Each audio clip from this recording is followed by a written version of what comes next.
Di dalam keterbatasan kita, selama 11 bulan kita sudah lalui bersama dengan Tuhan, sehingga kita bisa masuk di bulan yang terakhir ini. Bulan yang sangat spesial buat kita orang-orang percaya, karena pada bulan ini kita akan memperingati hari kelahiran Tuhan Yesus 2000 tahun yang lalu. Dan kalau saudara pergi di mana-mana, kita bisa mulai lihat di mana-mana orang pasang, di toko-toko, di mal-mal khususnya, orang mulai pasang pernak-pernik Natal. Di mana-mana kita dengar lagu-lagu Natal mulai dikumandangkan, dan gereja-gereja mulai dihiasi dengan hiasan-hiasan Natal. Tidak terlepas dari gereja kita juga, karena kita mau merayakan momen yang sangat spesial ini, momen yang luar biasa buat seluruh dunia. Dan hari ini saya ingin mengajak kita semua untuk flashback, untuk kita kembali mengingat apa yang pertama kali Tuhan lakukan ketika Dia mau melahirkan Yesus di muka bumi. Dan waktu itu pertama kali Dia mengirimkan malaikatnya, Gabriel, untuk datang ke seorang perawan yang bernama Maria di kota Bethlehem, ya, untuk menyampaikan pesan di Nazaret maksud saya. Coba kita lihat ayatnya di dalam Lukas 1 ayat 26 sampai ayat yang ke-38. Lukas 1 ayat 26 sampai 38, ayatnya cukup panjang. Saya harap saudara bisa menaruh konsentrasi mendengarkannya, walaupun cerita ini mungkin sudah kita sering dengar, tapi kita ada beberapa hal yang saya pikir kita perlu ingat, ya, kita perlu cermati beberapa hal. Saya bacakan buat kita semua. Lukas 1 ayat 26 sampai 38. Dalam bulan yang ke-6, Allah menyuruh malaikat Gabriel pergi ke sebuah kota di Galilea bernama Nazaret kepada seorang perawan yang bertunangan dengan seorang bernama Yusuf dari keluarga Daud. Nama perawan itu Maria. Ketika malaikat itu masuk ke rumah Maria, ia berkata, "Salam hai engkau yang dikaruniai, Tuhan menyertai engkau." Maria terkejut mendengar perkataan itu, lalu bertanya di dalam hatinya, apakah arti salam itu? Ketika kata malaikat itu kepadanya, "Jangan takut hai Maria, sebab engkau beroleh kasih karunia di hadapan Allah. Sesungguhnya engkau akan mengandung dan akan melahirkan seorang anak laki-laki, dan hendaklah engkau menamai dia Yesus. Ia akan menjadi besar dan akan disebut Anak Allah yang Maha Tinggi, dan Tuhan Allah akan mengaruniakan kepadanya tahta Daud, bapa leluhurnya, dan ia akan menjadi raja atas kaum keturunan Yakub sampai selama-lamanya, dan kerajaannya tidak akan berkesudahan." Kata Maria kepada malaikat itu, "Bagaimana hal itu mungkin terjadi karena aku bersuami?" Jawab malaikat itu kepadanya, "Roh Kudus akan turun atasmu, dan kuasa Allah yang Maha Tinggi akan menaungi engkau. Sebab itu anak yang kau lahirkan itu akan disebut kudus, anak Allah. Dan sesungguhnya Elisabet, sanakmu itu, ia pun sedang mengandung seorang anak laki-laki pada hari tuanya. Dan inilah bulan yang ke-6 bagi dia, yang disebut mandul itu. Sebab bagi Allah tidak ada yang mustahil." Kata Maria, "Sesungguhnya aku ini adalah hamba Tuhan, jadilah padaku menurut perkataanmu itu." Lalu malaikat itu meninggalkan dia.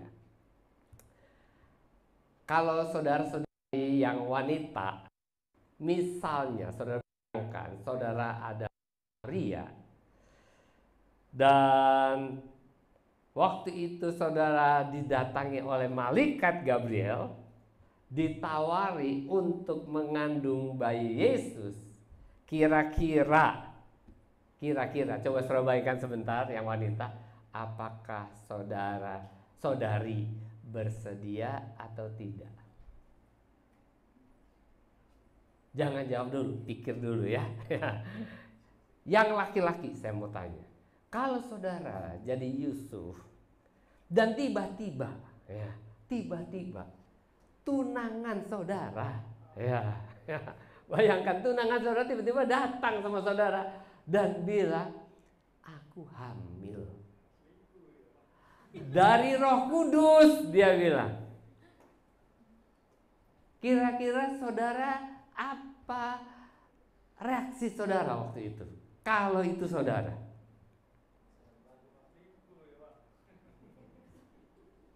kan malaikat Gabriel datang juga sama Yusuf di dalam mimpi dan mengatakan bahwa anak yang dikandung oleh tunanganmu Maria itu dari Roh Kudus.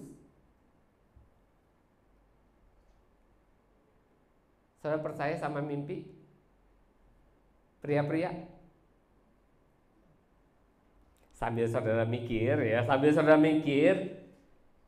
saya mau ajak saudara untuk melihat respon Maria ketika malaikat Gabriel datang kepada dia. Respon Maria itu dicatat di Lukas 1 ayat 29. Saya baca. Maria terkejut mendengar perkataan itu, lalu bertanya dalam hatinya, apakah arti salam itu? Dikatakan Maria terkejut. Saya baca dari bahasa aslinya terkejut itu diataraso. Diataraso itu artinya dia betul-betul terganggu. Artinya dalam bahasa Inggris dia bilang deeply troubled. Artinya dapat masalah yang sangat serius atau thoroughly shaken, benar-benar terguncang, ya. Itu yang dialami oleh Maria. Itulah sebabnya di ayat 30 itu malaikat bilang begini, jangan takut hai Maria. Jadi Maria betul-betul takut, kaget, ya. Dan saya percaya waktu Maria melihat malaikat Gabriel muncul di hadapannya, itu ketakutan yang luar biasa terjadi dalam hidupnya.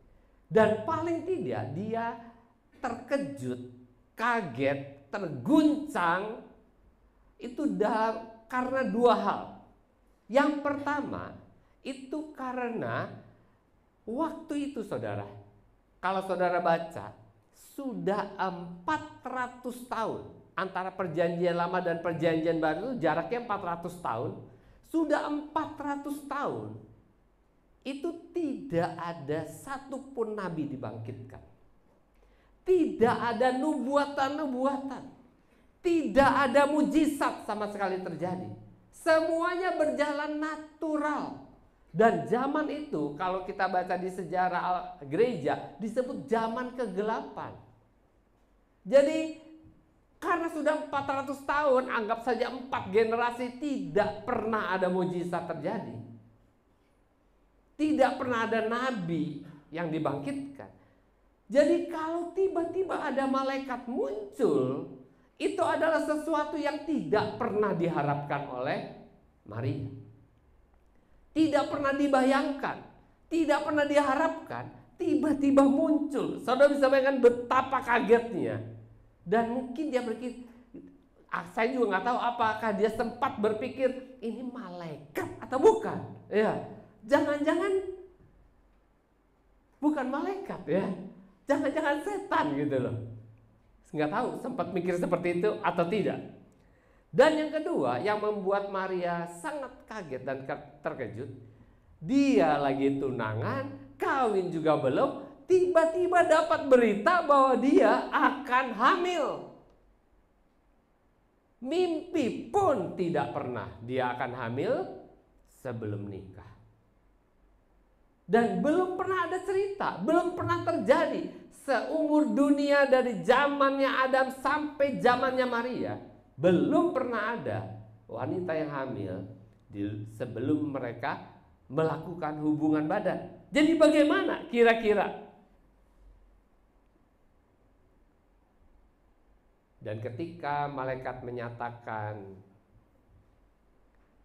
pesan dari Tuhan kepada Maria, waktu itu Maria berkata, aku ini hamba Tuhan, jadilah padaku seperti yang dikatakannya.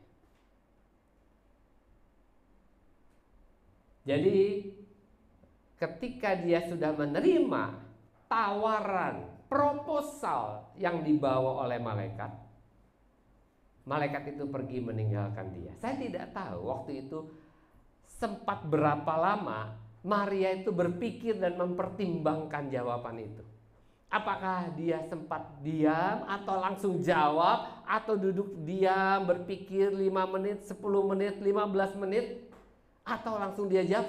Alkitab tidak mengatakannya, tetapi Alkitab mengatakan bahwa malaikat itu ada terus di situ menunggu jawaban Maria. Dan setelah Maria menjawab, barulah malaikat itu meninggalkan dia. Waktu saya baca ayat ini, berkali-kali saya baca, saya sempat bertanya, dari mana Maria mengetahui bahwa anak yang akan dikandungnya itu adalah Mesias, juru selamat dunia yang selama ini dinanti-nantikan oleh seluruh dunia, khususnya oleh orang Israel. Dari mana? Saya tanya sama istri saya, dari mana? Ya dari malaikat katanya. Kalau kita baca, malaikat Gabriel tidak pernah secara spesifik, detail mengatakan bahwa anak yang kamu kandung itu adalah Mesias, juru selamat dunia. Coba kita lihat. Kita lihat di ayat-ayat tadi yang dikatakan oleh Gabriel. Yang pertama, anak yang kamu kandung itu laki-laki, dan hendaklah kamu menamai dia Yesus. Itu yang pertama. Yang kedua, dia akan disebut anak Allah yang maha tinggi. Dia akan disebut. Artinya disebut, ya hanya sebutan, ya hanya sebutan. Anak Allah itu sebutan, bukan Allah berhubungan dengan Maria dan menghasilkan Yesus, bukan, disebut. Ya, misalnya Sherlita disebut anak Palembang, ya. Apa dia anaknya Pak Lembang? Bukan kan?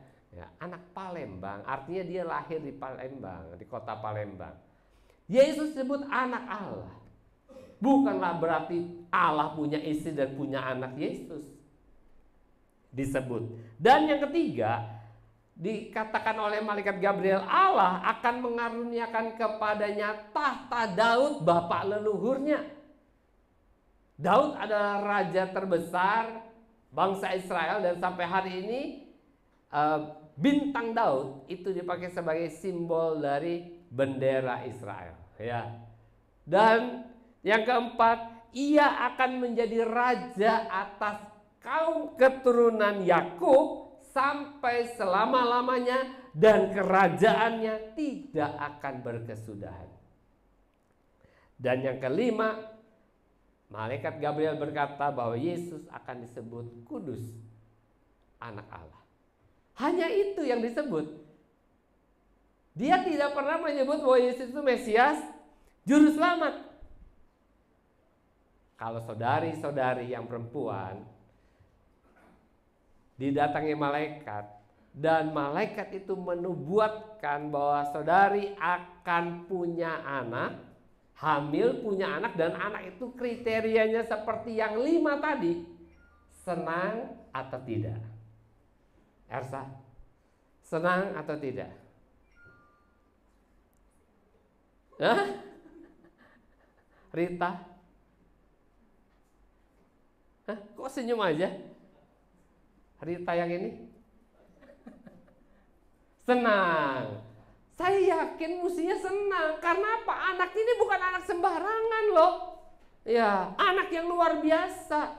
Dan kalau kita lihat di perjanjian lama, Maria pasti ingat, di perjanjian lama itu ada banyak nabi-nabi yang sebelum lahir dinubuatkan dan jadi orang yang luar biasa. Dan ini luar biasa sekali nubuatnya. Pasti Maria senang sekali. Iya. Dia pasti bilang senang, makanya dia bilang jadilah kepadaku seperti yang kau katakan, karena sesungguhnya aku ini anak Allah. Saya yakin Maria senang sekali. Tapi setelah malaikat itu pergi, dari hati yang tadinya senang, malaikat sudah pergi, saya yakin dia akan merenung.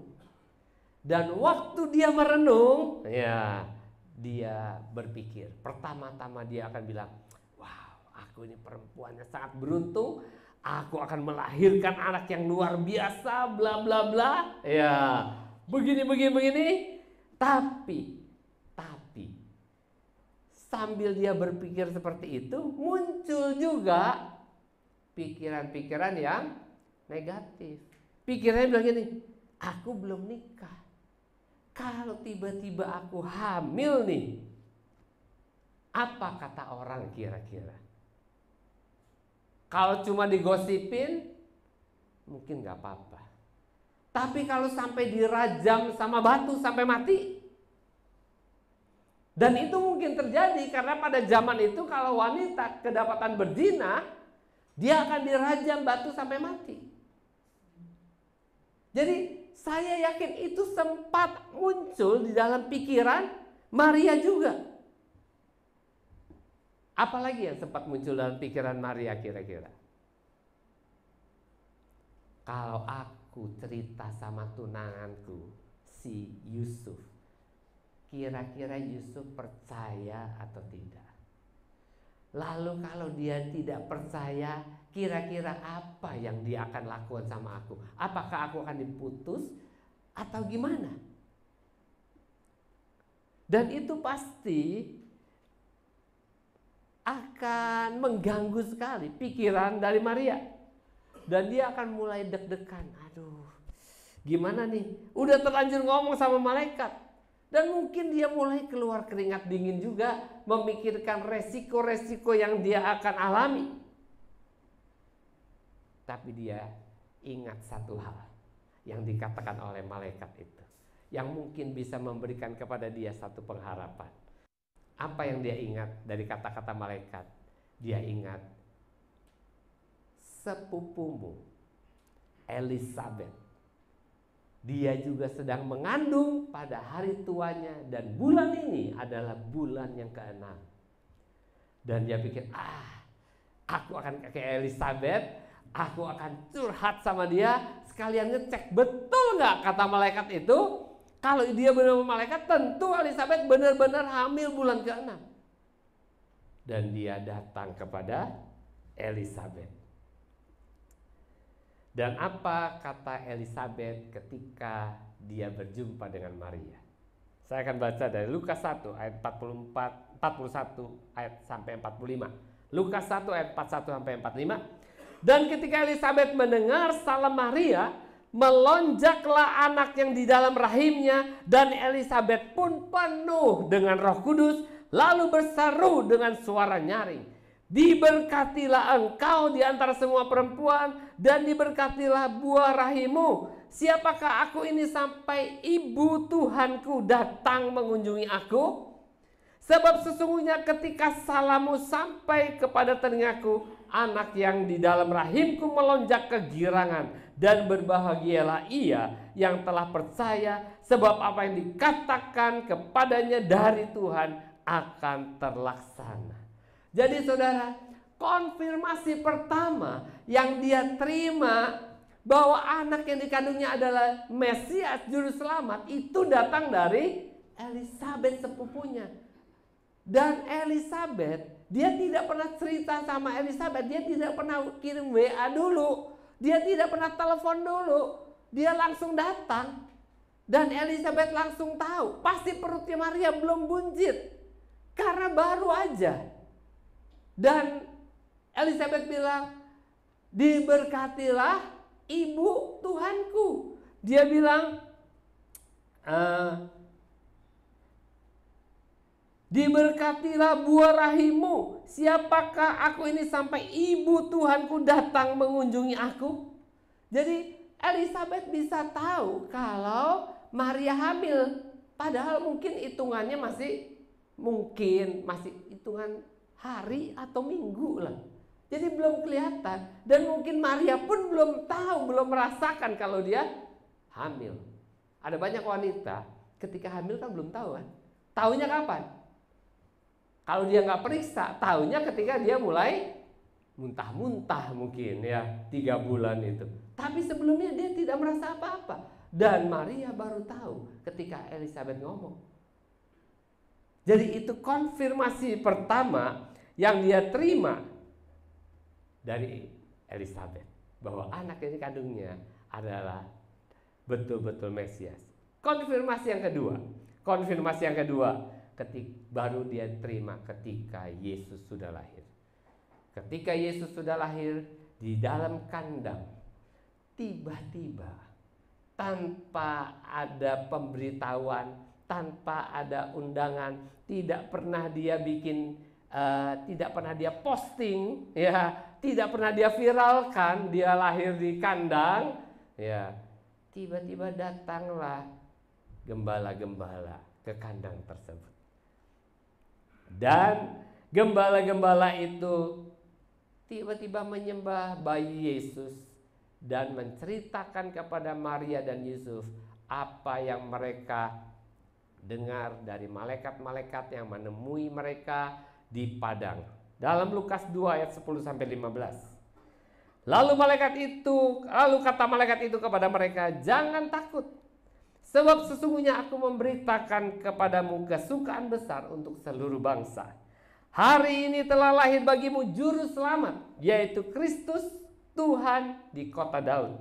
Dan inilah tandanya bagimu, kamu akan menjumpai seorang bayi dibungkus dengan lampin dan terbaring dalam palungan. Dan tiba-tiba tampaklah bersama-sama dengan malaikat itu sejumlah besar bala tentara surga yang memuji Allah, katanya, kemuliaan bagi Allah di tempat yang maha tinggi, dan damai sejahtera di bumi di antara manusia yang berkenan kepadanya." Setelah malaikat-malaikat itu meninggalkan mereka dan kembali ke surga, gembala-gembala itu berkata seorang kepada yang lain, "Marilah kita pergi ke Bethlehem untuk melihat apa yang terjadi di sana, seperti yang diberitahukan Tuhan kepada kita." Jadi gembala-gembala itu menceritakan semuanya kepada Yusuf dan Maria. Tidak ada orang lain di sana. Dan ketika Yusuf dan Maria, ketika mereka mendengar perkataan-perkataan gembala itu, ayat 18 dan 19, dan semua orang yang mendengarnya heran tentang apa yang dikatakan gembala-gembala itu kepada mereka. Tetapi Maria menyimpan segala perkara itu di dalam hatinya dan merenungkannya. Jadi 2 konfirmasi itulah yang diterima oleh Yusuf dan Maria, sehingga mereka tahu persis bahwa bayi yang dikandungnya yang sudah lahir adalah betul-betul bukan hanya sekedar nubuat dari malaikat, tetapi ada konfirmasi dari Elizabeth dan dari gembala-gembala. Jadi ada 3 yang ngomong sama dia, dan dia percaya bahwa bayi ini adalah Mesias, juru selamat yang dinanti-nantikan oleh seluruh dunia. Saudara, kehendak Tuhan sejak Adam dan Hawa jatuh dalam dosa di Taman Eden, kehendak Tuhan cuma satu, yaitu bagaimana caranya dia bisa menyelamatkan seluruh umat manusia dan mengembalikan manusia yang sudah jatuh dalam dosa ini masuk kembali ke Taman Eden. Alkitab berkata, karena semua orang telah berbuat dosa dan telah kehilangan kemuliaan Allah. Artinya karena semua sudah berbuat dosa, tidak ada yang bisa masuk surga, tidak ada yang bisa kembali masuk ke Taman Eden. Dan perlu intervensi dari Tuhan supaya manusia ini bisa kembali masuk ke dalam Taman Eden. Dan untuk itulah Tuhan memilih beberapa orang-orang berdosa ini dipilih Tuhan untuk menggenapi rencananya, yaitu menyelamatkan seluruh umat manusia. Tuhan perlu memilih orang-orang tertentu untuk mau mengikuti rencananya yang sangat baik, tapi tidak mudah. Perlu ada orang-orang yang merelakan dirinya mengikuti, percaya dan mengikuti Tuhan. Untuk itulah orang-orang tersebut pasti orang-orang yang harus mengenal Tuhan. Dan kalau saudara melihat di Alkitab, setiap kali Tuhan punya rencana dan dia mau melakukan rencananya, dia mau menggenapi rencananya, dia selalu cari orang untuk dipakainya. Dia selalu cari orang yang mau taat menggenapi rencananya. Yang pertama dia pilih Abraham sebagai bapak orang percaya. Abraham, Ishak dan Yakub. Makanya dia selalu sebut Allah Abraham, Ishak dan Yakub. Lalu setelah dia pilih Abraham, Ishak dan Yakub, dari keturunan mereka muncullah Musa. Setelah Musa muncul, dilanjutkan oleh Yosua untuk membuat bangsa Israel mendapatkan tanah perjanjian yang sekarang sedang diributkan di Gaza. Lalu dia pilih hakim-hakim, lalu dia pilih raja-raja, dia pilih nabi-nabi, dan terakhir dia pilih Maria dan Yusuf untuk menggenapi rencananya. Dan seperti saya bilang tadi, rencananya itu baik, sangat baik, tetapi tidak mudah. Seringkali tidak mudah. Ketika Maria dan Yusuf mempercayai janji Tuhan, apa yang disampaikan oleh malaikat, hidupnya tidak jadi lebih enak, hidupnya tidak bebas, tidak jadi bebas dari masalah. Justru kalau kita lihat, ketika mereka mempercayai Tuhan sepenuhnya, mereka justru dapat banyak masalah. Maria dan Yusuf, Maria maksud saya, dia perlu menerima dia akan hamil sebelum dia menikah. Dan ada resiko-resiko yang mungkin akan terjadi, yang dia sendiri waktu itu belum tahu apa yang bakal terjadi. Tapi pasti ada resiko itu. Yang kedua, bagi Yusuf juga sama. Dia perlu mempercayai malaikat Gabriel yang hanya muncul di dalam mimpinya. Tidak seperti Maria muncul, tapi ini hanya muncul di dalam mimpinya, dan dia harus belajar mempercayainya. Dan mereka berdoa, mereka perlu mempercayai Tuhan. Mereka perlu mempercayai Tuhan bahwa anak yang dilahirkannya itu betul-betul adalah anak Allah yang maha tinggi. Bayangin, mereka dinubuatkan bakal punya anak yang luar biasa, tetapi faktanya anak yang luar biasa itu lahirnya di kandang binatang. Dan mereka harus rela menerima fakta, kenyataan bahwa tidak ada pilihan lain selain menerima fakta ini. Demikian juga untuk hari ini. Untuk menggenapi rencananya di akhir zaman ini, Tuhan memilih saudara dan saya untuk terlibat di dalam rencananya agar sebanyak mungkin orang bisa diselamatkan. Dan sama, ketika saudara dipilih oleh Tuhan, tidak berarti bahwa hidup saudara akan bebas dari masalah. Saudara akan bebas dari utang, akan kaya raya, akan pintar, keluarga saudara akan harmonis, semua orang akan mendukung saudara, semua orang akan setuju sama saudara. Tidak. Ya. Tidak ada seperti itu. Justru itulah, kalau saudara dipilih, saudara perlu tahu, sama seperti Maria, bertindak dengan iman dan menerima kehendak Tuhan itu karena percaya bahwa Tuhan yang kita sembah, 1 Yohanes 1 ayat 5 bilang, dia adalah terang, di dalam dia sama sekali tidak ada kegelapan, dia adalah Allah yang baik, adil, benar, di dalam dia sama sekali tidak ada yang jahat. Dan karena kita percaya, kita berani memberikan hidup kita kepada Tuhan. Tujuan Tuhan memilih Maria sama persis seperti tujuan Tuhan memilih saudara dan saya hari ini untuk percaya kepada Dia. Tujuan Tuhan memilih Maria supaya apa? Supaya Yesus bisa tinggal di dalam rahimnya. Tujuan Tuhan memilih saudara supaya apa? Supaya Yesus secara rohani tinggal di dalam hati saudara. Tujuan Tuhan memilih Maria adalah supaya melalui Yesus yang Dia lahirkan, semua orang diselamatkan. Semua orang yang percaya diselamatkan. Tujuan Tuhan memilih saudara dan saya supaya Yesus yang tinggal dalam diri saudara, melalui Yesus yang tinggal dalam diri saudara, saudara bisa menyelamatkan banyak orang, memberitakan kabar keselamatan, sehingga banyak orang boleh diselamatkan karena saudara. Supaya Injil, kabar baik itu bisa diberitakan. Apakah Maria ketika dia menerima Yesus hidupnya jadi enak? Tidak mengalami kesulitan?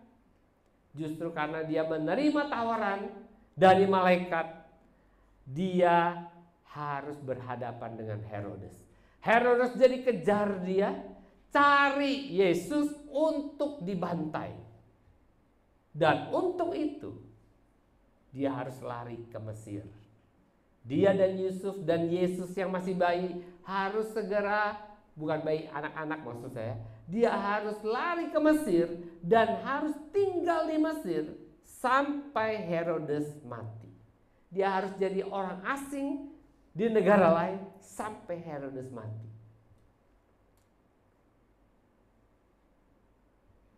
Tapi dia memiliki pengalaman-pengalaman rohani yang luar biasa bersama dengan Tuhan. Dan waktu itu bersama Yesus juga, dia punya pengalaman pribadi bersama Yesus, anaknya secara lahiriah. Bagaimana dengan murid-murid ketika mereka menerima Yesus? Apakah hidupnya jadi lebih enak? Petrus dan Yohanes sedang jala ikan di pantai. Yesus memanggil mereka untuk menjadi murid. Apa hidup mereka jadi enak? 12 murid hidupnya justru seringkali menghadapi masalah aniaya, keluar masuk penjara, dimusuhin sama ahli-ahli Taurat dan orang-orang Farisi. Pertanyaannya, apakah Maria dan murid-murid Yesus pernah ada yang mengatakan bahwa mereka menyesal mengikuti Yesus? Menyesal menerima Yesus di dalam hidupnya? Apakah mereka merasa bahwa mereka ini telah jadi korban dari kehendak Tuhan untuk menyelamatkan banyak orang? Apakah mereka jadi korban? Saya mau ajak saudara baca di dalam 2 Korintus 8 ayat yang kedua. Kita mau dengar jawaban mereka. 2 Korintus 8 ayat kedua. Selagi dicobai dengan berat dalam pelbagai penderitaan, sukacita mereka meluap, dan meskipun mereka sangat miskin, namun mereka kaya dalam kemurahan. Jemaat di Korintus, saudara, mereka tidak jadi kaya. Mereka tidak bebas dari penderitaan. Mereka menderita pelbagai penderitaan, tetapi mereka tetap bisa merasakan sukacita. Karena sukacita itu tidak tergantung dari kondisi di luar mereka, tetapi sukacita itu tidak bisa dibuat-buat. Dia muncul dari dalam karena menggenapi rencana Tuhan. Setiap orang yang menggenapi rencana Tuhan, dalam hatinya akan ada sukacita. Walaupun mungkin secara badani, secara finansial, secara emosional tidak lebih baik, tetapi mereka walaupun sangat miskin, tapi mereka sangat kaya dalam kemurahan. Saya tidak pernah menyesal menerima Yesus sebagai Tuhan dan Juru Selamat saya. Bahkan saya dengan sengaja, saya rela meninggalkan pekerjaan sekuler saya untuk melayani, supaya bisa melayani Tuhan sepenuh waktu. Kenapa? Bukan karena karir saya sedang meredup. Kalau yang tahu saya, karir saya sedang menanjak. Tapi kenapa saya ambil? Karena saya tidak pernah menyesal ikut Tuhan. Karena yang saya tahu yang membuat sukacita saya penuh itu bukan apa yang ada di luar, bukan apa yang saya miliki, tetapi ketika kita mengalami pengalaman-pengalaman bersama dengan Tuhan. Bagaimana dengan saudara? Apakah saudara juga merasakan hal yang sama? Atau saudara malah menyesal? Aduh, tahu gini, gak ikut Tuhan ya. Terakhir, mengapa Maria dipilih untuk melahirkan Yesus? Apakah karena Maria itu suci? Kenapa Maria dipilih? Apakah dia lebih suci dari semua wanita yang lain? Jawabannya bukan. Maria dipilih bukan karena dia suci. Alkitab yang berkata bahwa semua orang tanpa kecuali telah berbuat dosa dan telah kehilangan kemuliaan Allah, kecuali cuma satu yang dikecualikan, Yesus, karena dia tidak lahir dari persetubuhan laki-laki dan wanita. Dia hanya dititipkan di rahim Maria. Pak, bagaimana mungkin Yesus yang kudus lahir dari wanita yang tidak kudus? Bagaimana? Mungkinkah Yesus yang kudus, yang suci, lahir dari seorang wanita yang tidak kudus dan tidak suci? Mungkinkah Yesus yang suci, kudus, lahir dari manusia berdosa?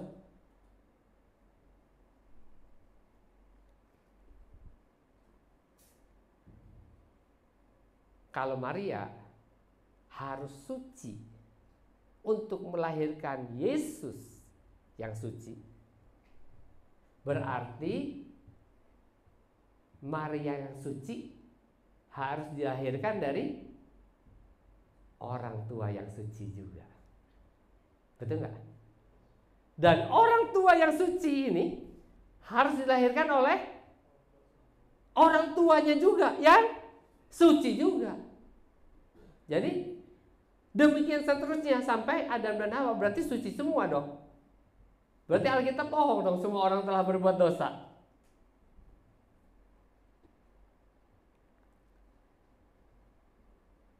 Kalau kita baca di Alkitab, Maria itu berkata, Maria itu manusia berdosa. Kenapa? Kita akan baca. Alkitab berkata apa? Lukas 1 ayat 28.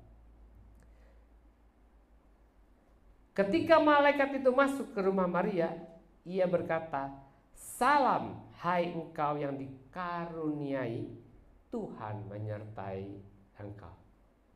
Kalau dalam bahasa Inggris dikatakan, kamu yang mendapatkan kasih karunia dari Tuhan. Ayat 30, kata malaikat itu kepadanya, "Jangan takut hai Maria, sebab engkau beroleh kasih karunia di hadapan Allah." Dan seperti yang kita pelajari di DK, apa itu kasih karunia? Kasih karunia adalah pemberian yang kita terima walaupun kita tidak layak menerimanya. Jadi Maria, dia sebenarnya tidak layak menerimanya, tetapi dilayakkan. Dan itulah yang disebut dengan kasih karunia. Pertanyaannya, kenapa Tuhan memilih saudara dan saya? Apakah karena saudara suci, kudus, baik, lebih daripada orang-orang lain yang di luar sana? Efesus 2 ayat 8 sampai 9. Sebab karena kasih karunia kamu diselamatkan oleh iman. Itu bukan hasil usahamu, tapi pemberian Allah. itu bukan hasil pekerjaanmu, jangan ada seorang pun yang memegahkan diri. Saya minta tim musik bisa maju. Jadi saudara, kita perlu tahu bahwa Yesus, dia lahir melalui Maria. Yesus juga lahir melalui hidup saudara dan saya. Tujuannya satu, sama tujuannya, supaya kita pergi dan menyelamatkan banyak orang. Di dalam diri kita ada Yesus, yang Yesus ini harus kita bawa kepada orang-orang di sekeliling kita. Kita harus berikan kabar baik kepada mereka supaya mereka diselamatkan. Dan momen Natal ini adalah momen yang paling baik. Saya berharap setiap kita memanfaatkan momen ini sebaik-baiknya, supaya kabar baik, kabar terbaik yang pernah didengar, ini bisa didengar juga oleh orang-orang yang belum pernah dengar. Tanggal 17 kita akan merayakan sama-sama Natal. Jangan undang teman-teman saudara yang Kristen. Undang teman-teman saudara yang belum Kristen. Undang teman-teman saudara yang belum percaya, supaya mereka dengar Injil. Karena untuk itulah Yesus datang. Untuk itulah dia memilih Maria. Untuk itulah dia memilih saudara dan saya, supaya kita menjadi terang di tengah-tengah kegelapan. Dan itu yang disebut dengan Amazing Grace.